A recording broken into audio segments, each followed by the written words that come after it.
Pumarada ang daang naka-skeleton costume sa Mexico City. Nagbistulang mahabang runway ang Main Avenue kung saan rumampa ang mga nakasuot ng kanilang best La Calavera Catrina outfits. Sumisimbolo daw sa Day of the Dead ang La Calavera Catrina. Puno rin ng iba-ibang Halloween decoration sa mga pumaradang sasakyan. Pati for babies, hindi po nagpahuli sa festivity. Bahagi yan ng selebrasyon sa pagsimula ng Day of the Dead na taong-taong tradisyon sa Mexico. Mula Transylvania sa Romania, lumipat muna sa London, England, si Count Dracula. Yan ang Dracula Show sa London Dungeon. Si Count Dracula ang bumabati sa audience at tourist para sa spooky at immersive experience.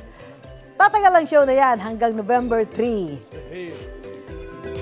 Sa Belgium naman, nagunahan sa pagsagwa ng mga kalahok sa relay, sakay ng dambuhalang kalabasa. Nagsimula ang paligsahan noong 2008 nang maghanap ang mga magsasaka ng magandang paraan para magamit ang oversized na mga gulay gaya ng kalabasa.